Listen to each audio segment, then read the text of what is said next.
The great awakening के इस नए पॉडकास्ट में आप सभी का बहुत स्वागत है। आज हम बहुत प्रैक्टिकल तरीके से डिस्कस करेंगे, समझने की कोशिश करेंगे कि हमारी स्पिरिचुअल जर्नी कहाँ पे अटक जाती है। अगर दो रास्ते हैं, आध्यात्मिकता और दुनियादारी, जो लोग भी स्पिरिचुअलिटी में आते हैं, आध्यात्मिक रास्ते में चलने की कोशिश करते हैं, वो कहते हैं कि दुनियादारी कठिन है, आध्यात्मिकता आसान है। अगर इतनी आसान होती तो बहुत सारे लोग मुक्त हो गए होते। इसमें क्या क्या चैलेंजेस हैं, क्या क्या कठिनाइयां हैं, हाल तो लोगों ने रियलाइज कर लिया है दुनियादारी में कि दुनियादारी बहुत कठिन है। कृष्ण बिहारी नूर जी का ये शेर उन सब के लिए सच्चाई है। जिंदगी से बड़ी कोई सजा ही नहीं, जिंदगी से बड़ी कोई सजा ही नहीं, और क्या जुर्म है पता ही नहीं। उनको पता है कि लाइफ की ये जो साइकिल होने का प्रोसेस है, जन्म मरण का चक्कर है, इससे बड़ी कोई सजा नहीं है। लेकिन इससे मुक्त होने के लिए जब वो स्पिरिचुअलिटी में आते हैं तो वहां पे भी स्लिप होते हैं।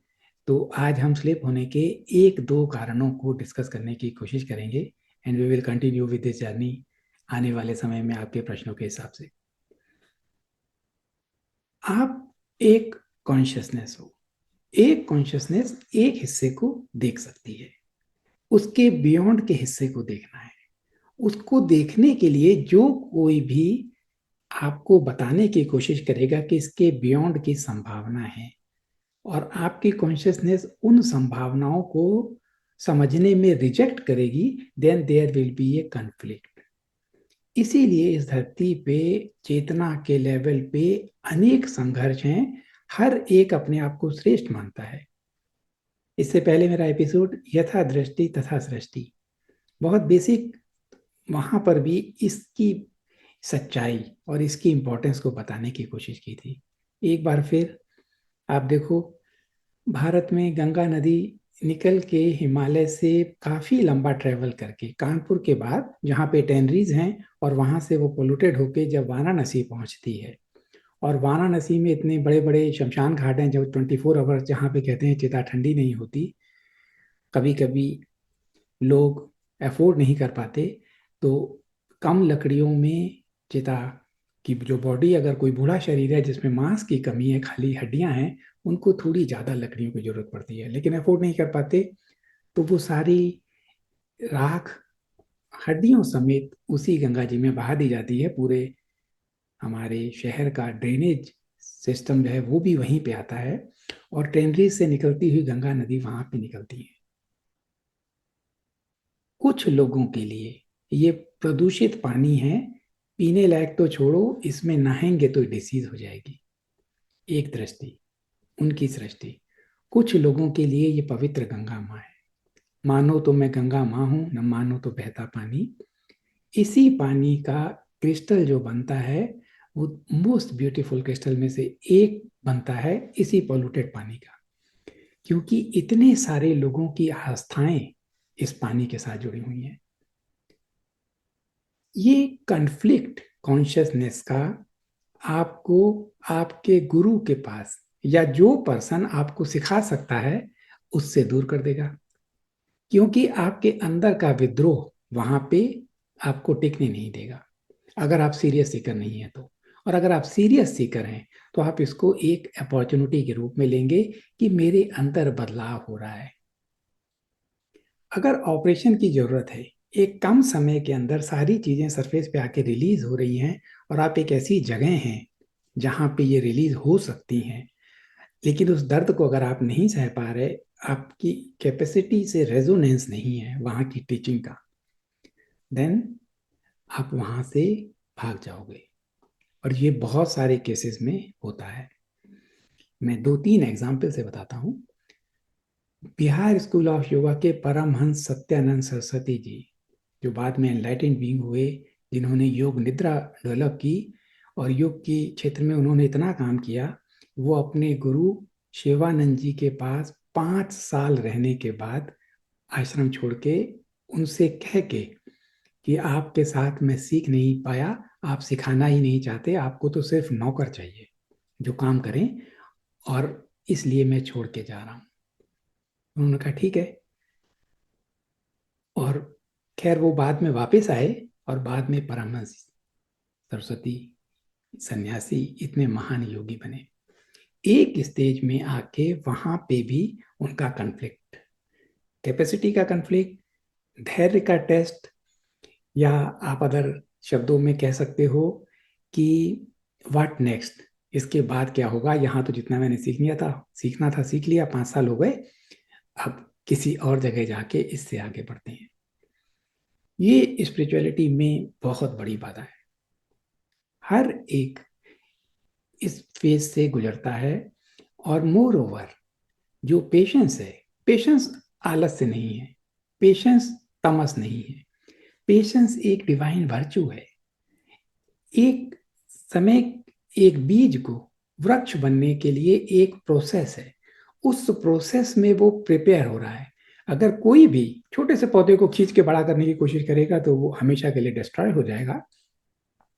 और उस प्रोसेस को जो फास्ट करने की कोशिश करते हैं, normally they suffer a lot, they miss the chance. There was an opportunity, there was an potential, लेकिन उनके अपने पेशेंस की कमी ने, उनके अंदर का एक भाव ने, व्हाट नेक्स्ट। लेकिन उन सब से भी सबसे ज्यादा अपने गुरु को जज करने का, क्योंकि उसके उनके अंदर जो है, यथा दृष्टि तथा सृष्टि, गंगा जी पवित्र हैं या गंगा जी पोल्यूटेड हैं, उस दृष्टि से वो अपने गुरु को टेस्ट करते हैं। मैंने ऑटोबायोग्राफी बहुत खुश होकर पढ़ता हूँ। रिखिया के सत्संग हैं और परमहंस सत्यानंद सरस्वती जी की ऑटोबायोग्राफी भी है। उनमें कहीं मैंने पढ़ा, एक ये सत्संग में था कि एक डिसाइपल ने पूछा कि जब मैं आश्रम आता हूँ और सत्यानंद जी से कहा कि मैं आपके बारे में, मेरे मन में अजीब से विचार आते हैं, रिस्पेक्ट के बदले गुरु के प्रति रिस्पेक्ट होनी चाहिए, लेकिन मेरे मन में आपके प्रति अजीब से विचार आते हैं, तो मैं क्या करूं। उन्होंने कहा कि तुम्हारा माइंड नहीं हो, माइंड में जो विचार आते हैं उनको आने दो, तुम में को जो मैंने प्रैक्टिस बताई है उस प्रैक्टिस को करो। जब तुम्हारी कॉन्शियसनेस एक्सपेंड होगी तो प्योरिटी होगी और वो विचार हट जाएंगे। सत्यानंद जी खुद आश्रम छोड़ के चले गए, वो समझते थे, वो साधक का प्रश्न समझते थे, लेकिन हम साधकों को ये कोई नहीं बता पाता। And that is the reason कि लोग एक रास्ते पे जो उनको मिल चुका है उसको छोड़ देते हैं। और ये एक बार नहीं, अनेकों बार हुआ है। महर्षि रमन जी के आश्रम से मैंने जो बुक्स खरीदी उसमें भी एक बार बिल्कुल सिमिलर एक इंसिडेंट था कि एक डिसाइपल, वहाँ पे टी सर्व हुई महर्षि रमन और सारे डिसाइपल्स के लिए, उनके लिए एक अलग तरह के क्लास में आई, तो उन्होंने सोचा कि इनके लिए कुछ अलग टी आ रही होगी। महर्षि रमन तो बहुत कम बोलते थे, लेकिन सब थॉट्स वो इवन जानवरों और काऊ से भी बात करते थे, मंत्रों से। तो उन्होंने कहा जो कुछ मुझे दिया है वही इनको भी दे दो। तो वो बहुत कड़वा कोई काढ़ा था।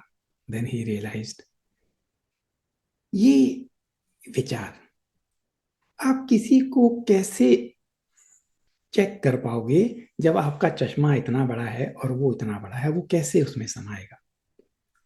ये this is such an important topic, जिसके लिए आपकी एक अंडरस्टैंडिंग होनी चाहिए कि मैं समझना में अक्षम हूं।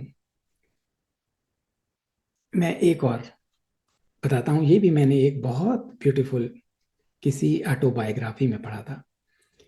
जो एक छोटा सा लड़का था, वो भी काशी में रहता था और उसके घर के नीचे पीछे नदी बहती थी। तो आमतौर पे स्पिरिचुअल लोगों की तरह वो भी समाज में अनफिट था, उसके दोस्त वगैरह कम थे। छोटा बच्चा था, आई डोंट नो उसकी एग्जैक्ट एज मुझे याद नहीं है, शायद 10-11 साल की होगी। और वो घर के पीछे जाके वो घंटों गंगा जी के किनारे बैठा रहता था, नदी बहती थी, उसको वो शांत आवाज अच्छी लगती थी। एक दिन उसके फादर आए, उन्होंने पूछा बेटा तुमने गंगा को देखा है। उसने सोचा क्या अजीब सा क्वेश्चन है, सबको पता है, वो कहते हैं कि क्यों घंटों वहां बैठे रहते हो नदी के, गंगा जी के पास, और आज वो मुझसे पूछ रहे हैं तुमने गंगा को देखा है। मैं तो रोज सुबह शाम देखता हूँ, मैं यहाँ पर रहता हूँ। उनके फादर समझ गए कि वो क्वेश्चन नहीं समझ पाया, तो उन्होंने कहा कि तुम, गंगा जी जो हिमालय से निकलकर कलकत्ता में जाके मर्ज होती है, उसका एक छोटा सा हिस्सा जो तुम्हारी आईज के सामने है, जिसको तुम देखते हो और तुम समझते हो कि तुमने गंगा को देख लिया। इसके अतिरिक्त जिसको तुम देख रहे हो वो हर क्षण बदलता जा रहा है, वो हर क्षण उसके बदले न्यू आता जा रहा है, लेकिन तुम समझते हो कि मैंने इनको देख लिया।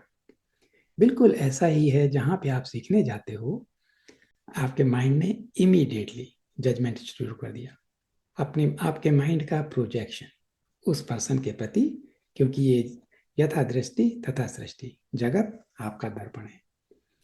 उस आपने अपनी कॉन्शियसनेस से, अपनी कंडीशनिंग से बहुत कम समय में डिसाइड किया कि ये मेरे गुरु बनेंगे कि नहीं।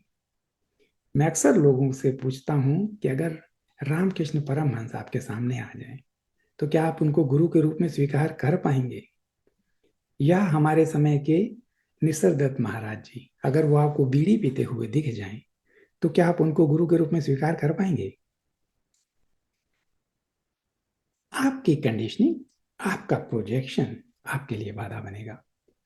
और अगर आपने स्वीकार कर लिया तो थोड़े समय के बाद मैं इनके बारे में सब जानता हूं। देन नेक्स्ट क्वेश्चन कि पेशेंस का टेस्ट, व्हाट नेक्स्ट? यहां से तो मैंने सीख लिया, अब कहीं और चलते हैं। अपने आप को आप तैयार नहीं कर पाए उस फ्रीक्वेंसी में आने के लिए जिससे वो आपको ट्रांसमिट किया जा सके। आध्यात्मिक रास्ता बहुत आसान है, इजिली ट्रांसमिट किया जा सकता है अगर कोई उस फ्रीक्वेंसी में आ जाए तो। ये सिर्फ एक तरह के रेडियो सिग्नल्स हैं या फ्रीक्वेंसी है, जो कोई वहां पर पहुंच सकता है वो उसको ग्रैस्प कर सकता है, लेकिन पूरा प्रोसेस है उसको प्रिपेयर करने का। और उस प्रिपेयर होने के प्रोसेस को प्रॉपर टाइम देने के लिए रिक्वायर्ड पेशेंस का, रिक्वायर्ड कन्विक्शन का। जब भी ये हो जाता है तब ये नॉलेज बहुत इजीली ट्रांसमिट हो जाती है। और इसके लिए ही हम अपने आप को तैयार करते हैं, अपने उन गुणों को प्रैक्टिस करते हैं जो हमें उस प्रोसेस में बने रहने के लिए सहायक हैं। मैं आपसे एक प्रश्न पूछता हूं, आप मनन करें। पहले समय में हम लोग, हमने शास्त्रों में पढ़ा है, अपने बच्चों को गुरुकुल में भेजते थे वहां पे शिक्षा लेने के लिए। कुछ सालों तक वहां रहते थे, शिक्षा लेके आते थे। छोटी उम्र के बच्चे होते थे, उन बच्चों में जो रिसीविंग कैपेसिटी थी, उनके अंदर संस्कार मान्यताएं नहीं थी, कम थी, और वहां से वो बदल के वापस आते थे। अगर एक बच्चे वहां पे कई साल रह के सीख के आते थे, अपने आप को ट्रांसफॉर्म करने के लिए उनको इतना रिक्वायर्ड समय लगता था। आल्दो अब समय की क्वालिटी डिफरेंट है, हम फास्ट फेस में हैं, फिर भी अपने गुरु को टेस्ट करने के लिए आपको कितना समय चाहिए? हमारे शास्त्रों में बहुत ज्ञान की बातें बहुत साधारण तरीके से भी बताई गई हैं। मैं ऐसा सुनता आया हूँ, हमारे घरों में कहा जाता था, मुझे पता नहीं आपके यहाँ इससे मिलता जुलता कुछ है या नहीं। वो कहते थे कि अगर आप गुरु के आश्रम में जाएं तो 3 दिन से ज्यादा ना रुकें। मुझे बड़ा आश्चर्य होता रहा, मैं कहता था देखो वो तो बच्चे वहां पे कई साल रहते थे तब सीख पाते थे, खाली आप ये क्यों कहते हो 3 दिन से ज्यादा मत रुको? तो उन्होंने कहा 3 दिन के बाद आप उनको जज करना शुरू कर देते हो। पहले 3 दिन तक, उसके बाद आपकी कंडीशनिंग आपके ऊपर हावी, आपने उसमें गलतियां ढूंढनी, यहाँ पे ये बेटर हो जाए, यहाँ पे ये बदलाव हो जाए। उन कमियों को जो देखने की आपकी डुअलिटी का स्वभाव जब प्रकट होना शुरू हो जाता है, आपका लर्निंग प्रोसेस स्टॉप हो जाता है। ये टीचिंग सुनने में बड़ी सिंपल लगती है, लेकिन एनी हाउ मैंने देखा कि इसके जो आधार है वो बहुत गहरा है। जो वो कहना चाहते हैं वो मैसेज मच डीपर है इन साधारण बातों में कि गुरु के आश्रम में 3 दिन से ज्यादा नहीं रहना चाहिए।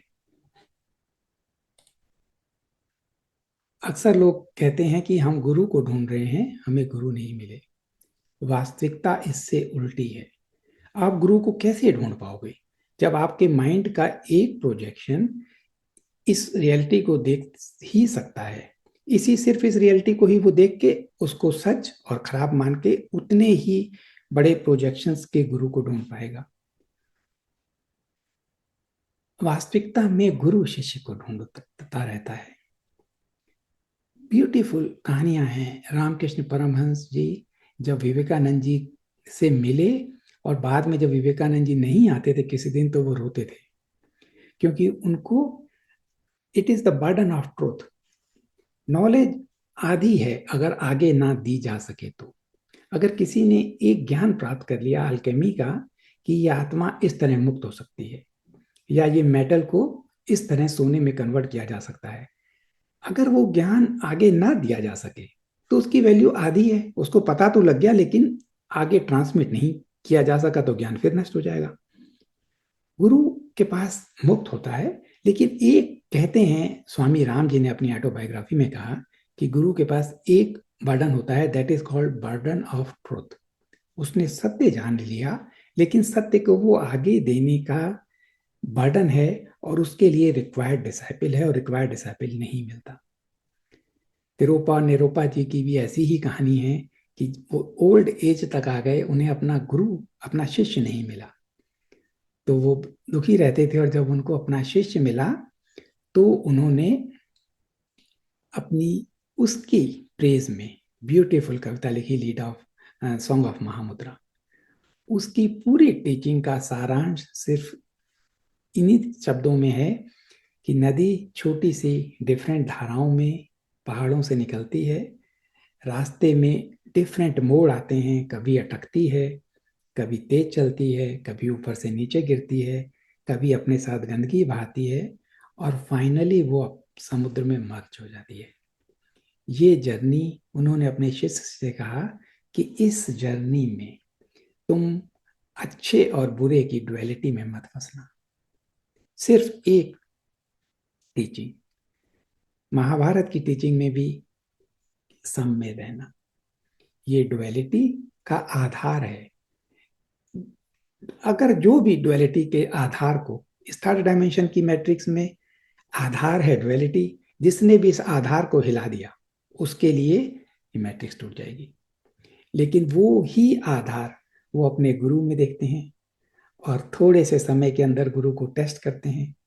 कुछ लोग तो पहली नज़र में, कुछ लोग कुछ समय साथ चलने के बाद, फिर उसमें उसमें साथ ना चल सकने की अपनी प्रॉब्लम, क्योंकि उस डुअलिटी में उनके अपने गलत और सही के आइडिया उनको स्टॉप करते हैं, उस जर्नी से नेक्स्ट के लिए वो निकल जाते हैं। हमारी मान्यताएं, हमारी मान्यताएं सबसे बड़ी बाधा है स्पिरिचुअल जर्नी में। सिर्फ उन मान्यताओं को कितना भी कहा जाए कि हमें अपने बिलीफ सिस्टम तोड़ने हैं, छोड़ने हैं, लेकिन सिर्फ कहने से काफी नहीं होगा। इस डुअलिटी में जो कोई भी मिडिल में रह सकेगा वो समझ जाएगा कि ये एक होलोग्राफिक प्रोजेक्शंस हैं, मेरे द्वारा, मेरे लिए, मेरे एक्सपीरियंस के लिए क्रिएट हो रहे हैं। कोई भी विक्टिम नहीं है, कोई भी इसमें सही और गलत इसकी बाधा है जो हमें रिसाइकिल करती है। जिसको हम सही और अच्छा मानते हैं उसको री एक्सपीरियंस करने की इच्छा, और जिसको हम खराब मानते हैं उसमें पीड़ित रोल या बदला लेने की इच्छा। ये दोनों अगर हम हटा सकें तो हमारी जर्नी वर्टिकल हो सकती है। लेकिन कितने बार भी कहें, ये काफ़ी नहीं है, क्योंकि ये समझ नहीं आता कि ये इसमें खराब क्या है या इसमें अच्छा क्यों नहीं है। ये बहुत सरल एग्जाम्पल बताता हूँ, खाने पीने से जो हमारी डे टू डे लाइफ में प्रभावित करता है। हमारी क्रिया योग परंपरा में सन्यासी, स्वामी या आश्रम के रेजिडेंट हैं, वो चाय नहीं पीते। गुरुदेव हरिहरानंद जी ने किसी समय ये डिसाइड किया कि चाय आश्रम में नहीं बनेगी, कोई चाय नहीं पीता। लेकिन क्रिया योग की और परंपराओं में लोग चाय पीते हैं। महर्षि निसर्ग महाराज जी बीड़ी पीते थे। इसके अतिरिक्त पश्चिमी देशों में जब यहाँ पे क्रिया योग की दीक्षा देने के लिए पश्चिमी देशों के योगाचार्य आते हैं और इवनिंग में जब डिस्कशन होता है, क्वेश्चन आंसर में लोग कहते हैं कि हमें आदत है, हम एक छोटा स्मॉल ग्लास रेड वाइन यहाँ पे लेते हैं, तो वो कहते हैं कि आप इसको ले सकते हैं। अब हमारी मान्यताओं का कन्फ्लिक्ट अगर आप देखो, क्या चाय पीने वाला इवॉल्व नहीं हो सकता? क्या बीड़ी पीने वाले, क्या एक छोटा गिलास रेड वाइन लेने वाले जिनको आदत नहीं है लेकिन यहाँ के कल्चर का एक हिस्सा है, जब इनको खाने पीने को समझेंगे फिर आप समझ पाएंगे कि प्याज, लहसुन एंड सो ऑन, ये सारी मान्यताएं, छोटी से छोटी खाने पीने की मान्यताएं, इस धरती में, धरती की एनर्जीज के बदलने के बाद कुछ लोग फिजिकल बॉडी के लिए, उनको सस्टेन करने के लिए फिजिकल फूड की जरूरत नहीं है या कम होती जा रही है। ये नॉलेज जब किसी को विजन में मिली, उन्होंने इसको पब्लिसाइज करना शुरू किया। उन्होंने अपने ऊपर एक्सपेरिमेंट किए, वो बिना खाना खाए रह सकती थी। उन्होंने जाशमोहीन पॉयनियर मानी जाती हैं इस फील्ड की, ऑस्ट्रेलिया की लेडी हैं वो। मान लो एक बार एयरपोर्ट में कहीं थी, बहुत अच्छी कोई चॉकलेट थी फेमस वहां पे, उन्होंने छोटी सी चॉकलेट तोड़ के टेस्ट करी या खा ली, उसकी वीडियो बना के पब्लिसाइज करा उन लोगों ने जो सो कॉल्ड या तो उनके कभी डिसाइपल थे या उनको जज करते थे और ये मान्यता रखते थे कि ये इम्पॉसिबल है खाना, बिना खाना खाए रहना। उनकी वीडियो को पब्लिश करने में लग गए, क्योंकि या तो उनकी मान्यताएं टूटी या उनको ये मौके की तलाश में थे कि कभी वो ऐसा मिले तो हम उनको ऐसा उनका बदनाम कर सकें। ये आपकी प्रॉब्लम है। इतनी छोटी सी चॉकलेट या कभी कभी चाय या इवन कभी कभी अगर कोई रेड वाइन पीता है या कभी कभी वंडा और मीट भी खाता है तो वो मुक्त हो सकता है। इनसे पहले परमहंस हरिहरानंद जी सिंपल थे, कहीं पे जा रहे थे तो रास्ते में डिसाइपल का घर पड़ा, तो उन्होंने उनके घर बिना, उस समय का समय भी ऐसा था कि जरूरी नहीं है लोग बता के आए, लोग किसी के घर किसी भी समय जा सकते थे। हमारे यहाँ भी मेहमान कभी बता के नहीं आते थे। अतिथि का मतलब भी यही था कि जिसके आने की तिथि का ना पता हो, और अतिथि देवो भव था, इन मानसिकता के साथ हम बड़े हुए हैं। तो और गुरु जैसे पर्सन हो तो गुरुदेव हरिहरानंद जी अपने कुछ डिसाइपल के साथ थे, उन्होंने नॉक किया तो उनके घर में पेरेंट्स नहीं थे, बच्चियां थी। तो कहा ये पहचानते थे, तो उन्होंने कहा बैठिए हम खाना बनाते हैं। बच्चों ने खाना बनाया, उसके उनके खाने में प्याज और लहसुन के साथ, उन्हें नहीं पता था, छोटे छोटे मान लो लड़कियां थी, उन्हें नहीं पता था कि गुरुजी किस तरह का खाना खाते होंगे। खाना उन्होंने सर्व किया, लड़कियां अंदर कुछ और गई पानी लेने, तो डिसाइपल ने कहा कि देखिए तो गुरुजी इसमें तो प्याज लहसुन है, प्याज लहसुन है। उन्होंने कहा चुपचाप खाओ। ये ज्ञान है, ये एनलाइटमेंट है, ये मुक्ति है। आप लोग दूसरों की गलतियां देखने में अपनी एनर्जी वेस्ट करते हो, अपनी मान्यताओं के हिसाब से। और गलतियां भी कैसी, कि उन्होंने प्याज खा लिया, देखो प्याज खाती हुई पकड़ी गई, देखो वो क्या जाशमुहीन देखो चॉकलेट खाती हुई है पकड़ी गई, देखो वो शिरोधारा करा रहे हैं। किस टाइप की मेंटेलिटी है? क्या करना है? अपने आप को जानना कि ये एक कैनवस है इस धरती पे, इस कैनवस में आपका प्रतिबिंब प्रकट हो रहा है। और अगर आप मुक्त होना चाहते हैं तो आपको इस ड्युअलिटी में सबसे कम समय रहना है। जब भी कभी आपके लिए ड्युअलिटी प्रकट हो, जिसमें आपके अंदर का एक विद्रोह होने लगे, चाहे वो गुरु के प्रति या किसी भी परिस्थिति के प्रति, किसी परिस्थिति, किसी पर्सन, किसी भी सरकमस्टांसेस के प्रति, देश विदेश, रूस में, यूक्रेन में, सीरिया में क्या हो रहा है, बांग्लादेश में पड़ोस में, पेंडुलम को बीच में लाएं। यही मुक्ति का द्वार है। ये एक तप है, इसको तप की तरह करें। इससे आपकी मान्यताएं डिजॉल्व होंगी, आपके माइंड की कंडीशनिंग जो बहुत डीप है, जो आपको मेडिटेशन नहीं करने देती। मेडिटेशन में क्या आता है, हर वो थॉट जो मैनिफेस्ट नहीं हो पाया, जो अच्छाई या बुराई के हिसाब से, पास में ऐसा कुछ होता तो हम इसको बदल सकते थे, या भविष्य की कल्पनाएं, इन दोनों का आधार क्या है? इनका आधार है डुअलिटी की डिजायर और फियर बेस्ड सो मैनी इच्छाएं, ये कम होनी शुरू हो जाएंगी। आपके मेडिटेशन शुरू होने शुरू हो जाएंगे। आप योग कर पाएंगे अपने हायर सेल्फ से। योग, एक बार भी जिसका योग हो गया, वो जान जाएगा कि ये मैं एक अवतार है जो गेम खेल रहा है, लेकिन जो इसके पीछे है, जो गेमर है, जिसने ये गेम डिजाइन की है, वो भी मैं ही हूं। तब जो ग्रेटिट्यूड का भाव आता है, सिर्फ तभी आपको कृतज्ञता का अनुभव हो सकता है। अदरवाइज कृतज्ञता सिर्फ एक शब्द है। दिन में 10 बार कहना कि आई एम सो थैंकफुल, मुझे ये मिला वो मिला, is not sufficient. It is not even the gratitude. Gratitude सिर्फ तब होता है जब आप जानते हो कि वो जो प्रोग्रामर है, उसने मेरी मुक्ति के लिए, मेरे एक्सपीरियंस के लिए ये कंप्लीट गेम बनाई है। मैं इस गेम को खेल भी रहा हूँ और इस गेम का क्रिएटर भी हूँ, और वो हर परिस्थितियां मेरे लिए बना रहा है जिससे मैं इससे मुक्त हो सकूं। सिर्फ तभी ग्रेटिट्यूड होता है।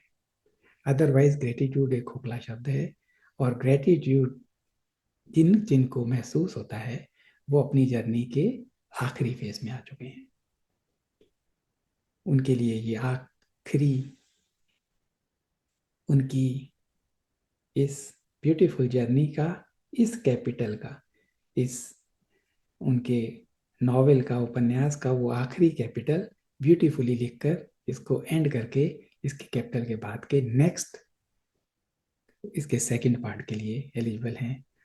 बहुत सिंपल 2-3 एग्जाम्पल और बताता हूँ। मैरिकिया में जब रुका था उनके आश्रम में, 2009 की बात है। वहाँ पे बहुत बड़े ट्रकों में सामान आ रहे थे, और वो सामान को डोनेट कर रहे थे, देते जा रहे थे, देते जा रहे थे। लोग आते थे, सामान देते थे, गरीबों को, आदमियों को, गाय, एंड सो ऑन। तो वहाँ पे एक डिस्कशन हुआ माइंड का, यथा दृष्टि तथा सृष्टि। लोगों ने, हमारे दान के पैसे हैं इस आश्रम में, और इन पैसों का ये दुरुपयोग हो रहा है। झारखंड एक गरीब जगह है, झारखंड में उनका आश्रम है। उस पैसे से लोगों को ये जो दान दिया जा रहा है, इस दान का ये दुरुपयोग करते हैं। ये पुरुष लोग जो हैं, ये गाय को इमीडिएटली बेच देंगे, ये बेच देते हैं, शराब पीते हैं, घर आते हैं, आके पत्नी को मारते हैं। ये दुरुपयोग है। और सत्यानंद जी के से उन्होंने इसके अगेंस्ट में बताया। उन्होंने जो उसका आंसर दिया वो मेरे लिए बहुत टचिंग था। आप सबको भी हेल्प कर सकता है। देने वाले का ये अधिकार नहीं है कि वो जाने कि इसका क्या किया गया। मैं पवित्र भाव से देता हूं। इसके बाद वो क्या करते हैं, ये मेरा काम नहीं है। उन्होंने कहा कि ईश्वर ने आपको शरीर दिया, इस धरती में परिस्थितियां दी, आपको सत्य जानने की इच्छा थी, तभी आप आश्रम में पहुंच पाए। इन सब के बावजूद आपको इतना कुछ मिला, आप मुक्त हो सकते हो। आप इन सब का दुरुपयोग अगर करते हो, तो क्या ईश्वर ये सोच के आपके लिए परिस्थितियां बनाना छोड़ दे कि ये एलिजिबल पात्र नहीं है? बहुत टचिंग आंसर था। मेरे कई सिद्धांत उससे हटे। बाद में मैं क्लियरली देख सका कि देने वाले किस तरह सोचते हैं। किसी बुद्धिस्ट सेंटर में कोई येशे थे, तो जब प्रोग्राम खत्म हुआ तो लोग सामने आ रहे थे, 1 बाय 1 ब्लेसिंग्स के लिए। कुछ लोग गिफ्ट लाते थे। तो स्विट्जरलैंड से कोई पर्सन बहुत महंगी घड़ी लेके आया था। तो 1 बाय 1 जब उसका नंबर आया, तो उन्होंने घड़ी उनको दी, येशे जी को। और वो जैसे ही आगे गए, नेक्स्ट पर्सन आया, उन्होंने वो घड़ी उठा के उसको दे दी। उसका जो घड़ी देने का अहंकार था, भाव था, वो टूट गया। उसकी, मैं समझता हूं कि आप लोग समझ सकेंगे कि उसकी भी यही इच्छा होगी देने वाले की, कि इस घड़ी को येशे जी अपने पहने। जैसे ही उन्होंने उसको नेक्स्ट को दे दी, बहुत तड़फ हुई, विद्रोह हुआ। मैं तो इनके लिए लाया था, देने वाले का अधिकार नहीं है कि वो जिसको दिया है वो उसको क्या कैसे यूज करेगा। राइट? जब हम ये समझते हैं तब हमारे धन के प्रति एक तो न्यूट्रलिटी पैदा होती है। सेकंड हम समझ सेकंड हम इसको समझ सकते हैं कि हमारी सीखने की क्षमता क्या है। जिसके लिए हम गिफ्ट लाए वो कैसे यूज करेगा, सिर्फ इतनी सी बात से हम ट्रिगर हो गए, तो हम कैसे सीख पाएंगे। ये इस तरह की परिस्थितियां देने की, गुरु की, जज करने की, और इसको हम समझ सकते हैं कि ईश्वर ने हमारे लिए कितनी परिस्थितियां बनाई और हम उन परिस्थितियों में क्या डिस्कस करते हैं। ऐसा माना जाता है कि गुरु टेस्ट लेता है। हमें बताया गया कि गुरु टेस्ट लेते हैं और फिर टेस्ट में अगर कोई पास होता है तो गुरु उसको ज्ञान देते हैं, नहीं तो वो टेस्ट में फेल हो जाता है। It's not true.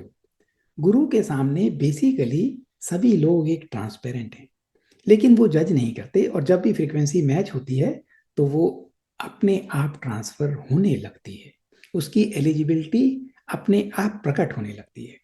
गुरु को टेस्ट की जरूरत नहीं है, मैं ऐसा सोचता हूं, लेकिन फिर भी हम अपनी भाषा में ऐसा समझते हैं कि गुरु टेस्ट लेता है, वेयर एज वो टेस्ट नहीं है, वो उस प्रिपरेशन का फेस है जो वो प्रकट हुआ है कि नहीं हुआ है ये दिखाता है।